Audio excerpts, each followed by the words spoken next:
Hi everyone and welcome to my channel. In today's video I'm sharing notes for international business and managing business in globalization era.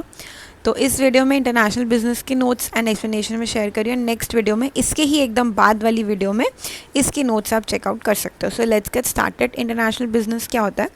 तो वो activities होती है, वो transactions होते हैं जो कंट्री के नेशनल बॉर्डर्स के बाहर किए जाते हैं। लाइक इंटरनेशनल, अपने नेशन के अंदर तो आप ट्रांजैक्शन करते ही करते हो, और उसके बाहर की कंट्रीज से जब आप ट्रांजैक्शंस करते हो, सेल परचेज करते हो, ट्रेडिंग करते हो, कुछ भी करते हो, तो वो इंटरनेशनल के अंदर आता है। ये काफ़ी वाइडर टर्म है। कंट्रीज़ आपस में एक दूसरे पे, कंट्रीज़ है ये, बहुत बड़ी बड़ी कंट्रीज़, प्रॉपर कंट्रीज़ आपस में एक दूसरे पे डिपेंडेंट रहती हैं अलग अलग ट्रांजैक्शंस के लिए, और अपनी इकोनॉमिक ग्रोथ के लिए डिपेंडेंट रहती हैं। ठीक है।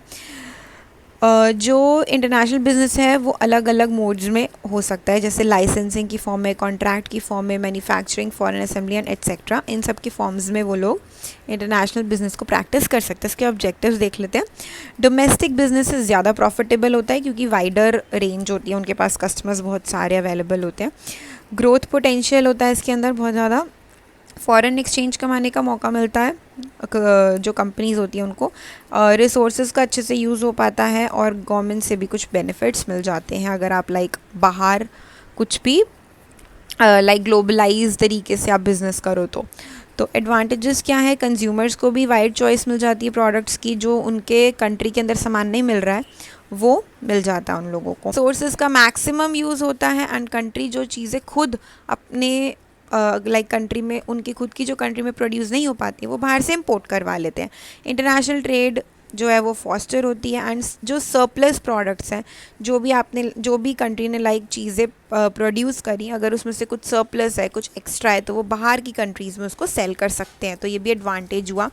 डिसएडवांटेज में देखते हैं हार्मफुल गुड्स।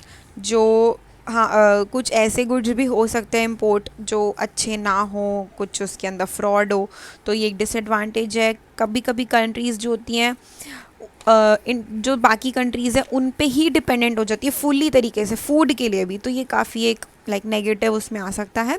वॉर वगैरह भी छिड़ सकती है, एंड रिसोर्सेज कुछ एक्स्ट्रा यूज़ भी हो सकते हैं, तो ऐसा नहीं होना चाहिए। तो कुछ डिसएडवांटेजेस है इंटरनेशनल बिजनेस की। So for this topic please check out the next video. Thank you so much.